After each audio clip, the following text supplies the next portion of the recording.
समय पूरे देश में आग लगी हुई है। पूरा देश राजनीति से झुलस रहा है। पूरे देश में लोग जो तपिश महसूस कर रहे हैं, शायद वो तपिश पहले कभी महसूस नहीं की गई। यूजीसी ने जिस तरह से देश में आग लगाई हुई है, पूरा देश दो धड़ों में बढ़ता हुआ दिखाई दे रहा है। लोग महसूस कर रहे हैं कि हो सकता है आने वाले समय में इस तरह की चीज़ें, इस तरह के आंदोलन और ज़्यादा बढ़ें और साथ ही साथ ऐसे मामले भी बढ़ें जिससे ये जो जातिगत राजनीति है ये और भी तूल पकड़ती हुई दिखाई दे। और इसी विषय पर बात करने के लिए हमारे साथ में है वरिष्ठ पत्रकार शीतला तिवारी जी और साथ ही साथ वरिष्ठ पत्रकार भालचंद्र पांडे जी। हम इन दोनों से बात करेंगे, इस मुद्दे पर बात करके समझने की कोशिश करेंगे कि आखिर यूजीसी का मामला क्या, क्यों और कैसे लाया गया, किन परिस्थितियों में लाया गया, इससे सरकार को क्या फायदा और क्या नुकसान होने वाला है।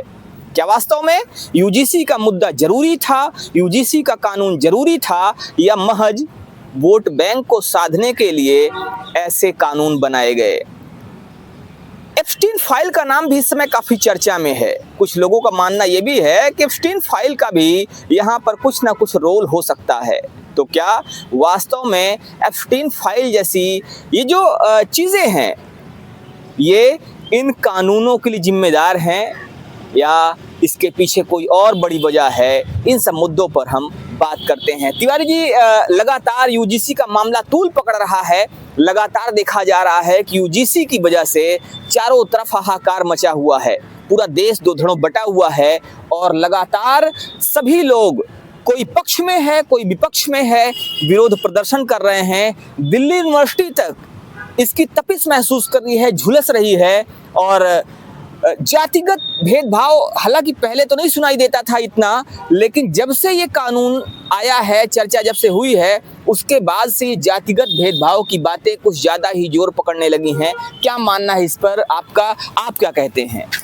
दरअसल सबसे पहले हमारे बहुत भाइयों को प्रणाम, नमस्कार। मेन चीज पांडे जी, इसमें यूजीसी को लेकर के अगर हम बात करें, अगर बड़ी हस्तियों की बात करें, बड़ी हस्तियों का मतलब यह है कि राजनीति की हम बात कर रहे हैं। राजनीति में जो बड़े लोग हैं अभी वो बचते नजर आ रहे हैं। बचने का मतलब यह है कि देखिए, अखिलेश यादव भी जो है खुलकर तो हमारे हिसाब से अभी आए नहीं है, लेकिन उनके जो कुछ समर्थक हैं, उनके जो विधायक हैं, एक आपने नाम सुना होगा, पल्लवी पटेल का नाम आया है। पल्लवी पटेल ने आरोप लगाया कि पुलिस ने हमारी चोटी खींची, क्या हुआ, मतलब जो है तमाम जो है वह भी पहुंची थी उसमें, प्रदर्शन वह भी कर रही हैं।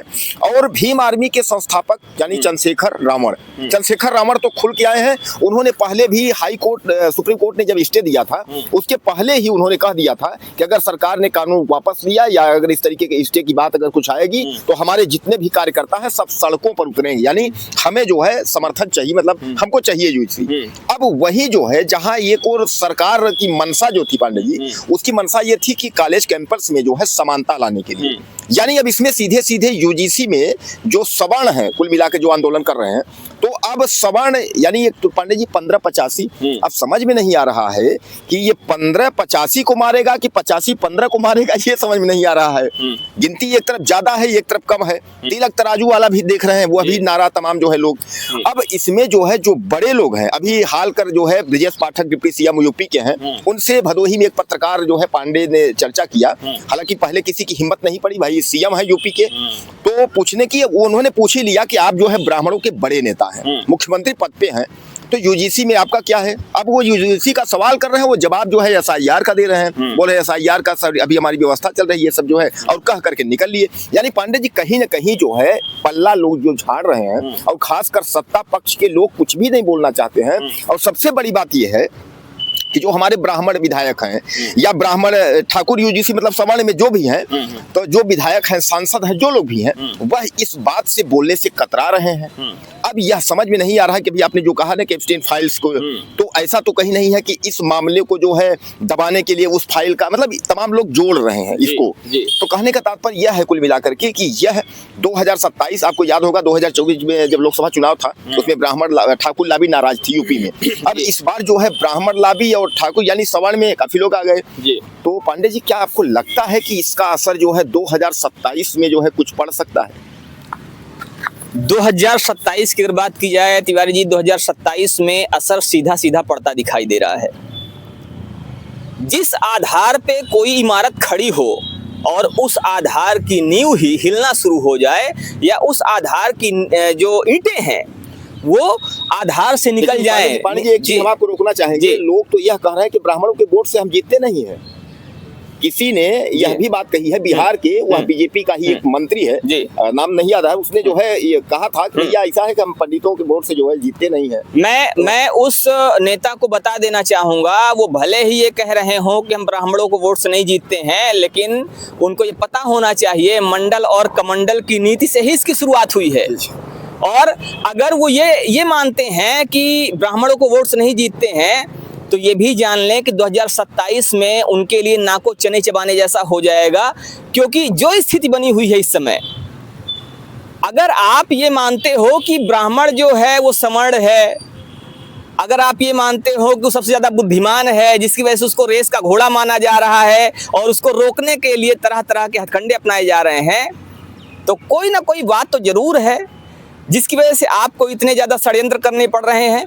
और जहाँ तक बात रही ब्राह्मणों के वोट से जीतने की ना जीतने की, 2027 में जब चुनाव आएगा, अगर वो कहाँ के हैं हम तो नहीं जानते, आप जैसा बता रहे हैं जहाँ के भी नेताजी हों, लेकिन जब भी चुनाव आएगा तो अगर यही बात वो चुनाव के समय कहें, तब ये माना जाए कि हाँ वास्तव में नेताजी अच्छे वाले नेता हैं।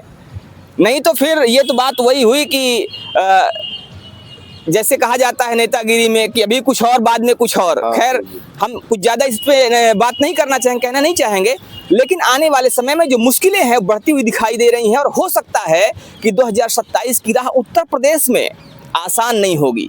और ना सिर्फ उत्तर प्रदेश की बात की जाए, बल्कि इसकी तपिश, इसकी जो गर्मी है वो आने वाले समय में भी महसूस की जाएगी। क्योंकि अब तो लोगों ने ये कहना शुरू कर दिया है कि ये कानून नहीं काला कानून है, और ये कानून इतिहास के पन्नों में दर्ज होगा। और ना सिर्फ इतिहास के पन्नों में दर्ज होगा, बल्कि ये भी दर्ज होगा कि ऐसा काला कानून लाने वाला कौन है। लोगों की आवाज़ें आ रही हैं, ऐसे लोग ऐसे बात कर रहे हैं। तो अब देखने वाली बात है कि ये जो कानून है ये कहाँ तक इनके फेवर में जाता है। लेकिन जहाँ तक लोगों का मानना है कि कहीं ना कहीं अखिलेश यादव जी की पीडीए को साधने की कोशिश हुई है। उधर अखिलेश यादव जी लगातार नारा दे रहे थे पिछड़ा, दलित और अल्पसंख्यक, तो उसको साधने के लिए इस कानून को लाया गया। लेकिन ये कानून वर्तमान में देखा जा रहा है कहीं ना कहीं राजनीतिक फांस बनता हुआ दिखाई दे रहा है। और इस राजनीतिक फांस से भारतीय जनता पार्टी कितना निकल पाएगी, कितना उभर पाएगी, ये भी समय बताएगा। फिलहाल हम समझने की कोशिश करेंगे कि जो हमारे साथ वरिष्ठ पत्रकार हैं भालचंद्र पांडे जी, इस विषय पर उनकी क्या राय है। क्या कहते पांडे जी? शिव जी, भाजपा हमेशा जो है कुछ न कुछ नया करने की कोशिश करती है। चाहे वो 14 के बाद से जितने चुनाव हुए हों, यूपी का 17 का चुनाव हो, फिर 19 का चुनाव हो, 22 का रहा हो या 24 का रहा हो, हर चुनाव के पहले भाजपा कुछ न कुछ नया करने का प्रयास करती रही है। उसी कड़ी में भाजपा ने कुछ नया करने का प्रयास किया। हालांकि प्रयास कितना सफल होगा ये तो आने वाला समय बताएगा। देखिए, ये तो जनता का मूड है। भाजपा का नारा रहा है कि एक रहोगे सेफ रहोगे, बटोगे तो कटोगे। लेकिन कहीं न कहीं भाजपा प्रयास करते करते काटने का प्रयास शुरू कर दी है। हिंदू को जोड़ते जोड़ते कहीं न कहीं हिंदुओं को ही काटना शुरू कर दिया इन्होंने। 18 में जैसे ही सुप्रीम कोर्ट ने SC/ST पर कुछ नया सुझाव दिया, उन्होंने नया एक्ट लाके उस पर संशोधन कर दिया। ऐसे ही UGC लाए। अगर इतनी तन्मयता से ये UGC एक्ट पर भी विचार करते तो लगता कि नहीं इन्होंने कुछ नया किया है या सर्व समाज के लिए किया है। ये कहीं ना कहीं अपना जो वोट बैंक खिसकता हुआ दिख रहा है सवर्ण का, उसको बैलेंस बनाने के चक्कर में, OBC को खुश करने के चक्कर में एक सोची समझी रणनीति के तहत हो सकता है लाया हो। अब ये कितना सफल होगा आने वाला समय बताएगा, सुप्रीम कोर्ट के निर्णय बताएंगे। क्योंकि इस पर तो अभी जितने बड़े बड़े नेता हैं कुछ बोलने को तैयार नहीं है, खास करके बीजेपी के बड़े नेता। छुट भैया जो भी अपना बयान दें वो अलग बात है, बाकी बड़ी लीडरशिप इस समय मुंह खोल नहीं रही है। रही बात विपक्ष की नेताओं की, तो वो भी बड़े बड़े नेता अपना कुछ अभी तक पत्ता खोल नहीं रहे हैं। केवल ये है कि जो अन्याय होगा वो कुछ लोग हैं जो खुल के तो नहीं बोल रहे हैं, लेकिन कुछ दबे जवान बोल रहे हैं। अभी जैसे ओवैसी ने कहा है कि ओवैसी ने खुल के यूजीसी एक्ट 26 के पक्ष में बोला है, चंद्रशेखर ने खुल के पक्ष में बोला है, अपना पत्ता खोल दिया है। लेकिन बड़े बाकी और जो विपक्षी नेता हैं, चाहे वो सपा के हों, चाहे वो कांग्रेस के हों, या दक्षिण के ढेर सारी पार्टियां हैं, ममता बनर्जी हैं, ये सब अभी इस पर कुछ बोलने के लिए तैयार नहीं है, क्योंकि 19 मार्च इसके लिए बहुत मायने रखता है। उस दिन क्या निर्णय होता है वो बहुत कुछ इस पर जो है वो अपना प्रकाश डालेगा। तो सबका साथ सबका विकास, बटोगे तो कटोगे, ये वो नारे हैं जिन्होंने कहीं ना कहीं पूरे देश का ध्यान आकर्षित किया था। ये वो नारे हैं जिसके माध्यम से भारतीय जनता पार्टी एकता की बात करती थी, हिंदुत्व की बात करती थी। लेकिन यूजीसी कानून की चर्चा होने के बाद से, यूजीसी कानून लागू होने के बाद से अब इस विषय पर प्रश्न खड़े होने लगे हैं, इस बात पर प्रश्न खड़े होने लगे हैं कि वास्तव में क्या ये हिंदू की राजनीति हो रही थी, हिंदुत्व की राजनीति हो रही थी, या ये हिंदुओं को तोड़ने की राजनीति शुरू हो गई है। फिलहाल इस पर तरह तरह के सवाल खड़े किए जा रहे हैं, लेकिन आपका क्या मानना है? आप भी इस पर अपनी राय जरूर दीजिएगा। बने रहिए हमारे साथ खबरों को अपडेट के लिए। जय हिंद।